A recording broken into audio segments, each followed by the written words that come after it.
வணக்க மக்களே, கருவேப்பிலையும் அதனுடைய ஆரோக்கியமான மருத்துவ நன்மைகளும். கருவேப்பிலையில நிறைய உயிர் சத்தும் சுண்ணாம்பு சத்தும் இருக்கிறதால நம்ம சாப்பிடக்கூடிய சாப்பாட்டில் இருக்கக்கூடிய கருவேப்பிலையை நம்ம தூக்கி எரிஞ்சிடக்கூடாதுங்க மக்களே. அதை நம்ம சாப்பிடக்கூடிய சாப்பாட்டோட சேர்த்து விழுங்கி சாப்பிட்றணும்.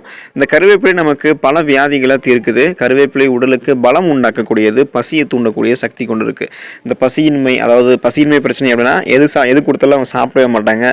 சாப்பிட்ட ஃபீல் இருக்கும்னு சொல்லுவாங்க. எனக்கு வயிறு நிரம்பிடுச்சு, நான் சாப்பிட மாட்டேன் அப்படின்னு சொல்லுவாங்க.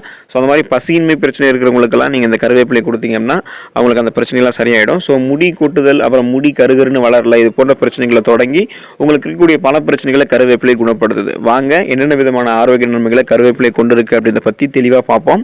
அதை பற்றி பார்க்குறதுக்கு முன்னாடி இந்த வீடியோக்கு ஒரு லைக்கை கொடுத்துட்டு அந்த தகவலை உங்களுக்கு தெரிஞ்சவங்களுக்கும் ஷேர் பண்ணிவிடுங்க. இது அவங்களுக்கும் பயனுள்ளதாக இருக்கக்கூடிய ஒரு ஆரோக்கியமான பதிவு தான். இது போன்ற அப்டேட்ஸ்களுக்கு நீங்கள் இன்னும் நம்மளுடைய ஹெல்த் நியூஸ் தமிழ் சேனலை சப்ஸ்கிரைப் பண்ணாமல் வச்சிருக்கீங்க அப்படின்னா உடனே சப்ஸ்கிரைப் பண்ணிவிட்டு பக்கத்தில் இருக்கக்கூடிய பெல் பட்டனை கிளிக் பண்ணி ஆல் அப்படின்ற ஆப்ஷனை மறக்காம செட் பண்ணி வச்சுக்கிட்டீங்க அப்படின்னா நான் போடக்கூடிய எல்லா அப்டேட்ஸும் உங்களுக்கு நோட்டிஃபிகேஷன் அடிக்கடி வந்து சேரும். சரி வாங்க மக்களே, இப்போ வீடியோக்குள்ளே போயிடலாம். பித்தத்தை உங்களுக்கு தனிச்சு உடல் சூட்டை கருவேப்பிலை ஆற்றும். ஸோ பித்தம் உங்களுக்கு இருக்குது அப்படின்னா கண்டிப்பாக நீங்கள் கருவேப்பிலை எடுத்துக்கோங்க. உங்களுடைய உடல் சூட்டையும் கருவேப்பிலை குணப்படுத்திடும், அந்த உடல் சூட்டை குறைச்சிடும். அதோட கருவேப்பிலை கீரையை நீங்கள் எடுத்துக்கிட்டீங்க அப்படின்னா மனதுக்கு உற்சாகத்தை கொடுக்கக்கூடியதாக இந்த கருவேப்பிலை உங்களுக்கு விளங்குது. கருவேப்பிலையை நீங்கள் எடுத்துக்கிட்டீங்க அப்படின்னா குமட்டல், சீதபேதியாக உண்டாயிருக்கக்கூடிய வயிற்று உளைச்சல், நாள்பட்ட காய்ச்சல், இது எல்லாத்தையுமே கருவேப்பிலை உங்களுக்கு குணப்படுத்திடும். பித்த மிகுதியால் உண்டாக்கூடிய பைத்தியத்தை கூட குணப்படுத்துறதுக்கு கருவேப்பிலை உதவிகரமாக இருக்கு. சித்த மருத்துவத்தில் கருவேப்பிலையை அந்த பைத்தியத்தை குணப்படுத்துறதுக்கு பயன்படுத்திக்கிட்டு தான் இருக்காங்க. வாந்தி, நாக்கு ருசியேற்று போற மாதிரி இருக்கிறது, வயிற்று ஓட்டம், அப்புறம் எப்பவுமே நம்ம சாப்பிட்டதுக்கு அப்புறம் மலங்கழிக்கக்கூடிய ஒரு விதமான உணர்வு இருக்கு அப்படின்னா அந்த பிரச்சனைகளை குணப்படுத்திக்கிறதுக்கு நம்ம கருவேப்பிலை எடுத்துக்கலாம். பசியற்ற நிலை, சளி ஆகியவற்றை கருவேப்பிலை குணப்படுத்தும்.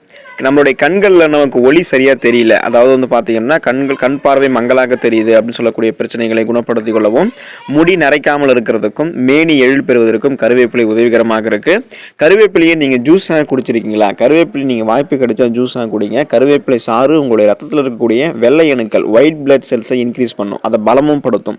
பத்திய உணவு முறையில் சாப்பிட்றவங்க கருவேப்பிலையை துவையலாக சேர்த்துக்கொள்வது ரொம்பவே நல்லது. அவங்களுக்கு பலவிதமான நன்மைகளை அது தரும். கண்ணுடைய ஒளி குன்றாமல், நரை திரை இல்லாமல் நம்ம எப்போதும் இளமை பொலிவோடு வாழ்வதற்கு கருவேப்பிலை அருமருந்தாக இருக்கு. உண்மைதான் மக்களே. இப்போ நீங்கள் கருவேப்பிலை எடுத்துக்கிட்டீங்க அப்படின்னா உங்களுடைய முக சுருக்கங்கள்லாம் வந்து மறைஞ்சு போயிடும். நீங்கள் ஏஜ் வெளியே சொன்னால் கூட யாரும் நம்ப மாட்டாங்க. கருவேப்பிலை உங்களுடைய முகப்பொலிவோடு உங்களை வச்சுக்கிட்டு உடலையும் சுறுசுறுப்பாக வச்சுக்கும். உங்களுடைய இளமை பொலிவோடு வாழ வைக்கிறதுக்கு கருவேப்பிலை உதவிகரமாக இருக்கும். அரோசிகம் அப்படின்றது ஒரு நோய் மக்களே. அரோசிகம்னா என்னன்னு கேட்டிங்க அப்படின்னா நம்மளுடைய நாவில் ருசி அறியக்கூடிய உணர்ச்சி இலைகள்லாம் மறத்து போயிடும். நம்ம சாப்பிட்ட எல்லாமே வந்து பார்த்தீங்கன்னா சுவையாக தெரியாது, மண்ணு போல இருக்கும். இதை குணப்படுத்துறதுக்கு கருவேப்பிலையை நம்ம வந்து பார்த்தீங்கன்னா துவையலாக பயன்படுத்தலாம். அது எப்படின்னு கேட்டிங்க அப்படி சுத்தமாக ஆய்ந்து எடுத்த கருவேப்பிலையை நீங்கள் அம்மியில் வந்து பார்த்தீங்கன்னா மைய அரைச்சிக்கணும். அது நீங்கள் அரைக்கும் போது அது கூட வந்து பார்த்தீங்கன்னா தேவையான அளவு இஞ்சி, சீரகம், புளி, பச்சை மிளகாய், உப்பு, இது எல்லாத்தையுமே நீங்கள் வச்சு மைய துவையெல்லாம் அரைச்சி அதை நீங்கள் சாப்பிடக்கூடிய சாப்பாட்டோட நீங்கள் சேர்த்து சாப்பிட்டு வந்தீங்கன்னு வச்சிங்களா, உங்களுடைய நாவில், அதாவது உங்களுடைய நாக்கில் அந்த ருசி அறியக்கூடிய தன்மைகள்லாம் திரும்ப வந்துடும். அந்த சுவை அறியக்கூடிய உணர்ச்சி இலைகள்லாம் வந்து பார்த்தீங்கன்னா மரத்து போயிடும்னு சொல்லுவோம் பார்த்தீங்களா. ஸோ அந்த மரத்து போன இருக்கக்கூடிய அந்த உணர்ச்சி இலைகள்லாம் திரும்ப வந்து ருசி அறியக்கூடிய தன்மையை பெற்றுடும். அதனால் அரோசியம் நோய் குணப்படுத்துறதுக்கு கருவேப்பிலையை நீங்கள் எடுத்துக்கோங்க. கருவேப்பிலையை உங்களுக்கு ஒரு சிறந்த மருந்தாக இருக்கும்.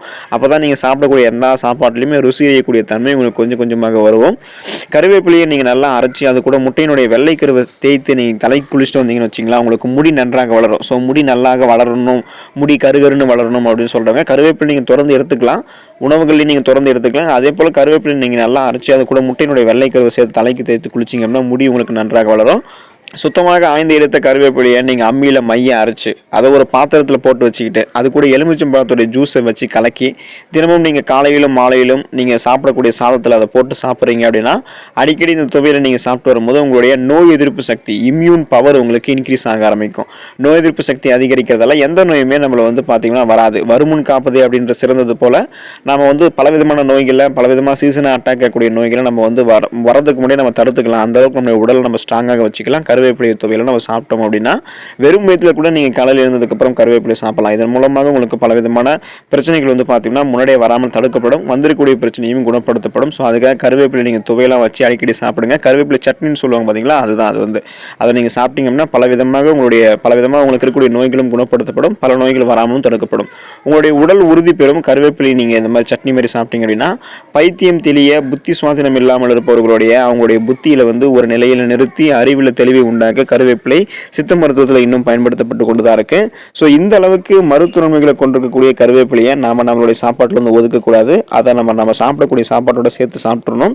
கருவேப்பிலை தொடர்ந்து எடுத்துக்கொண்டிருக்கிறவங்க எல்லாம் வந்து பார்த்தீங்கன்னா இன்னும் அதிக அளவு எடுத்துக்கோங்க.